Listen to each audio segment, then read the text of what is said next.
इसके side effect होते हैं? जो आपका डॉक्टर है वो MBBS है, कोशिश करेंगे उनसे क्लिनिक पे जाए ताकि आपका मिनिमम साइड इफेक्ट्स हो या ना हो। आप कौन से पोर्शन के हेयर्स जो हैं वो बेनिफिशियल कहते हैं कि ये वाले हों तो ज्यादा बेटर है? सर के लिए सर के बाल सबसे बेस्ट है। हेयर प्लांट का रिजल्ट जो है वो कितनी देर में आता है? एटलीस्ट 3 मंथ्स के बाद निकलने शुरू होते हैं बाल। जो हम बाल लगाते हैं वो गिर जाते हैं। और अच्छी बात यह है कि जो आपके बाल लग जाते हैं दीज आर इंशाल्लाह फॉर लाइफ। मैंने 16-17 साल के लड़कों के भी किए हुए ट्रांसप्लांट और 70 वाले जो शख्स हैं उनका भी किया हुआ है। ये जो 7 to 8 आवर का प्रोसेस होता है, इसके अंदर कितने इंजेक्शन इंजेक्ट किए जाते हैं? जितनी रूट्स हैं उतने आपको प्रिक करने पड़ते हैं। 35 होंगे, लेकिन सबसे अच्छी बात यह है कि वो सब पेन फ्री होते हैं। मैं हूं मरियम इकराम शनाज़। जैसे कि आप लोगों ने देखा होगा कि हमारे इर्द गिर्द बहुत से ऐसे एस्थेटिक क्लिनिक्स खुल चुके हैं जहां पर हेयर ट्रांसप्लांट, इसके अलावा बहुत से और भी मामलात हैं जो कि आपके स्किन को बेटर करते हैं, आपके हेयर्स को बेटर करते हैं, वो सब कुछ देखा जा रहा है। मगर यहाँ पर सवाल ये आता है कि हम जैसे जो मिडिल क्लास हैं, हम जैसे जो लोग हैं, वो ये सोचते हैं कि यार अगर ये करवाएंगे तो कोई ना कोई साइड इफ़ेक्ट तो है ही, क्योंकि जो कुदरती तौर पर एक चीज़ होती है उसको चेंज करना, उसको डेवलप करना बहुत मुश्किल होता है और उसके साइड इफ़ेक्ट्स भी होते हैं। हमारे साथ मौजूद हैं क्वालिफाइड डॉक्टर बुरहान अशरफ। इनसे जानते हैं कि ये हेयर ट्रांसप्लांट आखिर है क्या, क्योंकि ये स्पेशलिस्ट हैं हेयर ट्रांसप्लांट में। और मेरा भी क्वेश्चन यही था कि अगर इंजेक्ट किया जाएगा बालों को तो ऑब्वियसली इन्फेक्शन भी हो सकता है, और अगर इंजेक्ट कर रहे हैं तो इन फ्यूचर भी कोई ना कोई प्रॉब्लम्स आ सकती हैं। तो इसके बारे में हम इनसे जानेंगे, क्योंकि अभी तक इन्होंने अपनी वर्किंग लाइफ में 5000 प्लस सर्जरीज जो हैं वो कर ली हैं। क्या उन 5000 सर्जरीज में 5000 की 5000 ही सक्सेसफुल थी या फिर वहाँ पर भी कोई इशू आए, और इशू आए तो किस वजह से आए, ये डॉक्टर बुरहान से जानते हैं। अस्सलाम वालेकुम। जी वालेकुम सलाम। कैसे हैं सर आप? अल्लाह का शुक्र, आप सुनाइए। अल्हम्दुलिल्लाह। हेयर ट्रांसप्लांट हर किसी की ख्वाहिश है। मैं पहले सोचती थी बुजुर्ग करवाते हैं, बट अब जो है वो हमारी यंग जनरेशन भी करवाती है, बिकॉज बहुत ज़्यादा इशू है हमारे हेयर्स के साथ। सम टाइम वो आगे से खाली होते हैं, सम टाइम पीछे से खाली हो जाते हैं लड़कों के। तो ये मैंने देखा है, मेरे इर्द गिर्द भी लोगों ने करवाए हैं। तो मेरा क्वेश्चन हमेशा यही रहा है, मैं किसी और की तो बात नहीं करती, मेरा यही रहा है कि यार इसके साइड इफ़ेक्ट होते हैं, डोंट डू दिस। जी, जहाँ तक साइड इफ़ेक्ट की बात है, जब भी आप कोई प्रोसीजर करवाते हैं, medical procedure, there are always side effect. The thing is कि आप किस बंदे से करवा रहे हैं, क्या वो बंदा इस काबिल है कि आपके साइड इफ़ेक्ट्स को मिनिमाइज़ कर सके या ना होने दे। ये बहुत इंपॉर्टेंट है। आप क्वैक के पास ना जाएं, आप नॉन प्रोफेशनल बंदे के पास ना जाएं, आप एक proper qualified hair transplant surgeon से करवाएं, तो there are very less chances कि आपका कोई खुदा ना इन्फेक्शन हो या कोई साइड इफ़ेक्ट हो। तो अच्छा, यहाँ पर ही मैं बात करूँगी, एस्थेटिक जो हैं काफ़ी जगहों पर ओपन हो गए हैं, और अभी वो क्वालिफाइड है या नहीं क्वालिफाइड, इससे हम लोगों को कैसे पता चलेगा? वेल देखें, जो भी एस्थेटिक प्रैक्टिस है, एज़ फार जो मेरी अंडरस्टैंडिंग है, मैं खुद एक क्वालिफाइड डर्माटोलॉजिस्ट भी हूँ और क्वालिफाइड हेयर ट्रांसप्लांट सर्जन भी हूँ। तो आप किसी भी क्लिनिक पे जा रहे हैं, आप वेरीफाई करें कि सबसे बेसिक चीज़ वो बंदा MBBS भी है कि नहीं, नंबर 1। नंबर 2, फिर वो प्लास्टिक सर्जन, डर्माटोलॉजिस्ट या कोई और स्पेशलाइज सर्जन जिसमें उसने FCPS किया हुआ है, या UK से कोई स्पेशलाइज क्वालिफिकेशन लाइक MRCP या अमेरिका से अमेरिकन बोर्ड उसने किया हुआ है। तो आप ट्राई करें, क्योंकि even in Lahore there are बहुत ज़्यादा क्लिनिक हैं जहाँ पे आपके पास क्वालिफाइड लोग हैं, और बहुत ज़्यादा ऐसे क्लिनिक हैं जहाँ पे क्वैक्स भी हैं। तो ये एक बेसिक क्राइटेरिया रखें कि जो आपका डॉक्टर है वो क्वालिफाइड, उसके पास MBBS है, उसके पास एक पोस्ट ग्रेजुएशन डर्माटोलॉजी में या प्लास्टिक सर्जरी में है, तो आप कोशिश करें कि उनसे क्लिनिक पे जाएं ताकि आपका मिनिमम साइड इफ़ेक्ट्स हों या ना हो खुदा। ओके, एक सर्जरी, एक पोर्शन जो होता है उसको आप कैसे कैटेगराइज करते हैं कि कहाँ के आप हेयर लेंगे और इंजेक्ट करेंगे, तो उनका कोई ब्लड टेस्ट होगा या क्या होगा? जब भी मेरे पास मरीज़ आता है, पहले मैं देखता हूँ कि उसकी रिक्वायरमेंट क्या है। हेयर ट्रांसप्लांट के लिए आया तो कितना एरिया कवर हो सकता है, कितने उसके निकल सकते हैं फॉलिकल्स। अच्छा, यहाँ पे सबसे बड़ा मिथ ये भी है, या एक फॉल्स मार्केटिंग है, आप किसी क्लिनिक में जाते हैं जी तुम्हारे 5000 जड़ें निकल आएंगी, 6000 निकल आएंगी, ऐसा नहीं होता। हर एक का डिफरेंट है। और एक अच्छा एवरेज सेशन 2500 से 3500 फॉलिकल्स का आपका फ्रंट हाफ कवर करने के लिए सफिशिएंट होता है। ये सबसे इंपॉर्टेंट कंसेप्ट है इस वक्त। फिर दूसरा कंसेप्ट इसमें ये है कि लोग फॉल्स मार्केटिंग क्लेम्स कर रहे होते हैं कि जी ये फ़लानी टेक्नोलॉजी है, ये फ़लानी टेक्नोलॉजी है, ये कटलेस है, ये पेनलेस है। ऐसे भी नहीं है। हाँ, पेनलेस हो सकती है, बिल्कुल मिनिमम पेन हो सकती है कि अगर आपका वही क्वालिफाइड वाला बंदा होगा और वो बहुत स्लोली और अच्छे तरीके से आपका एनेस्थीसिया करे, आपको सुन करे। अच्छा, पेशेंट आ गया, हमने उससे बातचीत कर ली, देख लिया उसकी इतनी रिक्वायरमेंट है, इतने उसकी रूट्स, फॉलिकल्स, जड़ें जो भी आप कह लें वो निकल सकते हैं। फिर हम उसकी मेडिकल हिस्ट्री लेते हैं कि वो मेडिकली फ़िट है प्रोसीजर के लिए। अगर उसको कोई हार्ट का, लंग्स का, किडनीज़ का कोई इशू है तो हम ट्रांसप्लांट के लिए नहीं जाते। हम पहले उसको कहते हैं अपनी ट्रीटमेंट करवाओ या अपने ट्रीटिंग फिजिशियन से क्लियरेंस लेटर लेके आओ। फिर हम उसके ब्लड टेस्ट करवाते हैं जिसमें हेपेटाइटिस प्रोफाइल, उसके ब्लड के थिनिंग टेस्ट, सारी चीज़ें जो हम वो करवाते हैं। उसके बाद पेशेंट को हम सर्जरी के लिए लाइन अप करते हैं। सही। तो आप कौन से पोर्शन के हेयर्स जो हैं वो बेनिफिशियल कहते हैं कि ये वाले हों तो ज़्यादा बेटर है, हम इंजेक्ट कर सकते हैं? बिल्कुल, देखें जी, एक बड़ी सिंपल सी बात है, सर के लिए सर के बाल सबसे बेस्ट है, ठीक है। लेकिन अगर किसी के हेड का डोनर एरिया थिन है या क्वांटिटी कम है तो हम बियर्ड से भी ले सकते हैं और चेस्ट से भी ले सकते हैं उसके। सही। तो आप इस चीज़ को देखते हैं कि सर एक हमारा मसला और भी आता है कि हम लोग आज ट्रीटमेंट करवा रहे हैं, कल हमें कोई रिजल्ट चाहिए। ये हेयर प्लांट का रिजल्ट जो है वो कितनी देर में आता है? देखें जी, हेयर ट्रांसप्लांट का रिजल्ट एटलीस्ट 3 मंथ्स के बाद निकलने शुरू होते हैं बाल। जो हम बाल लगाते हैं वो गिर जाते हैं, 3 मंथ्स के बाद निकलने स्टार्ट होते हैं।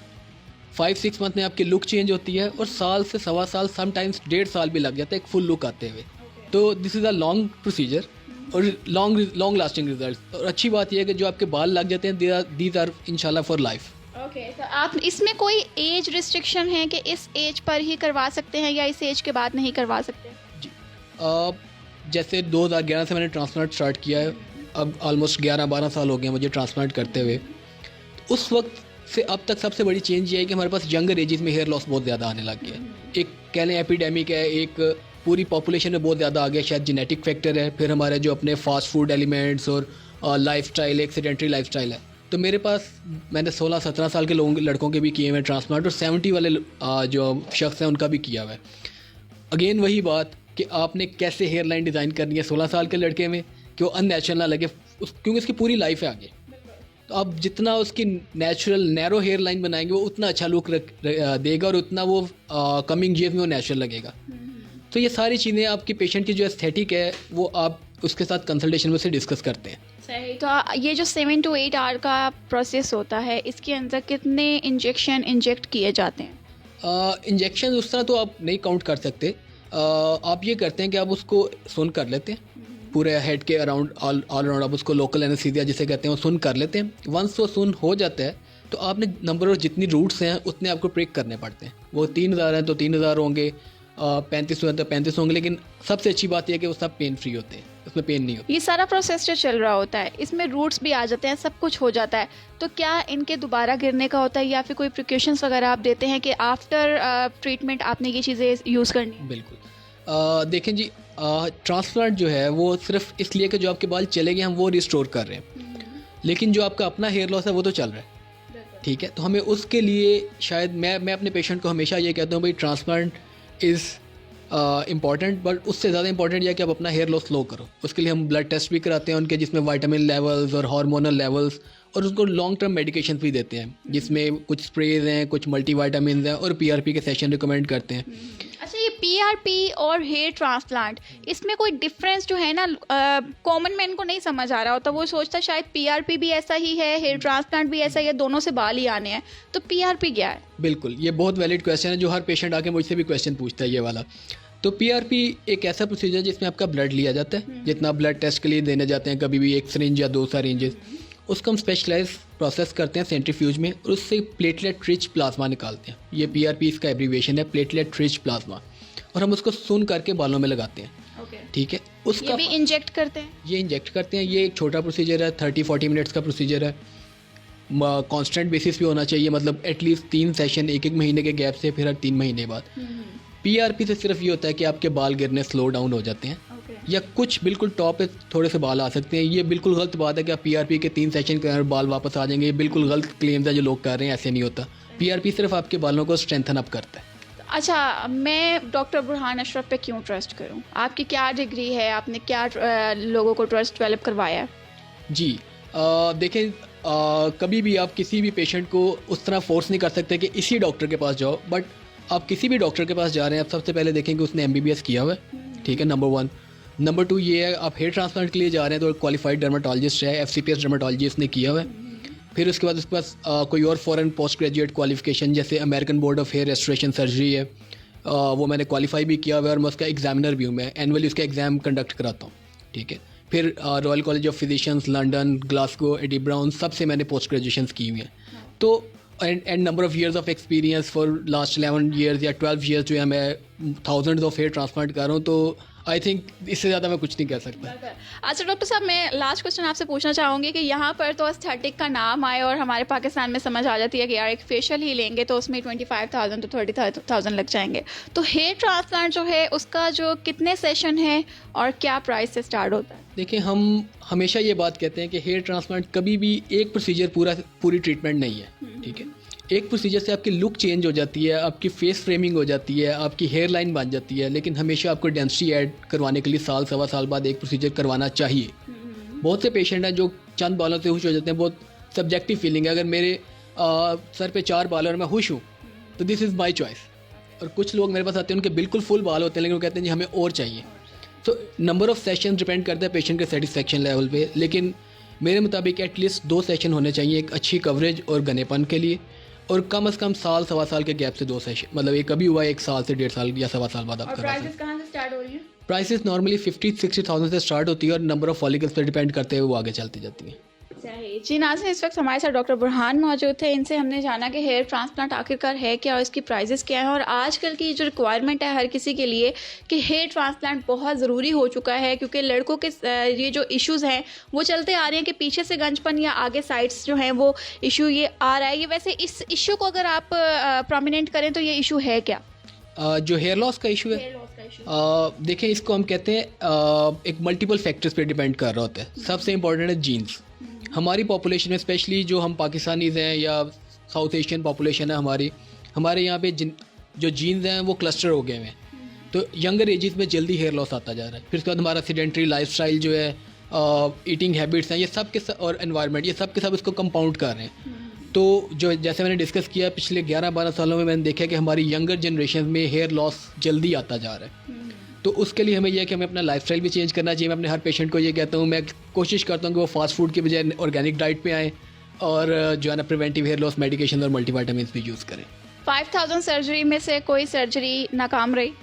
देखिए, जब भी आप कोई मेडिकल प्रोसीजर करेंगे, मैं बड़ा ओपनली ये बात बता रहा हूँ, देयर आर चांसेस कि आपकी चीज़ें सही ना चलें, ठीक है, बट इम्पॉर्टेंट ये है कि वो आपने उसको कंट्रोल किया, ठीक है। तो अल्हम्दुलिल्लाह मतलब मेरे पास पाकिस्तान में भी पेशेंट हैं जो फ़ॉरेन ट्रैवल करके आते हैं, यूके से, यूएस से, यूएई में, कतर से, मेरे पास बहुत थाउजेंड्स ऑफ पेशेंट्स हैं।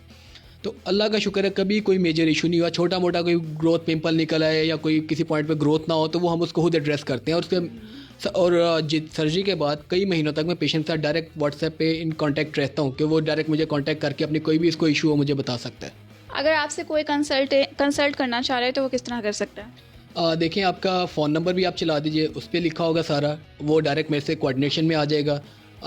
हमारा अपना क्लिनिक भी है जहाँ पे आप आए हुए हाली रोड पे गुलबर्ग में, WB एस्थेटिक के नाम से, वहाँ पे आ सकते हैं और व्हाट्सएप पे अपॉइंटमेंट आप कर सकते हैं। जी नाज़रीन, यहाँ पर हमने आपको हेयर ट्रांसप्लांट की जो है इन्फॉर्मेशन दी है कि इसको किस तरह से किया जाता है, कितना लंबा प्रोसेस है और कितने सेशन लेने चाहिए, और इसकी जो प्राइजेस हैं वो कहाँ से स्टार्ट होती हैं। और सबसे बड़ा इशू यही आता है कि एस्थेटिक ओपन तो हो गए हैं मगर वहाँ पर आपको कोई ना कोई साइड इफ़ेक्ट सामने आ जाता है, बिकॉज वो क्वालिफाइड नहीं वहाँ पर डॉक्टर्स बैठे होते, बस वो एक ट्रेनर्स होते हैं जो कि आगे जाके अपने एस्थेटिक ओपन कर लेते हैं। डॉक्टर बुरहान से अगर आप कंसल्ट करना चाहते हैं तो कॉन्टैक्ट नंबर स्क्रीन पर मौजूद है, और अपनी कीमती राय से आगाह कीजिएगा कमेंट सेक्शन के अंदर। हमें दीजिए इजाज़त। अल्लाह हाफ़िज़।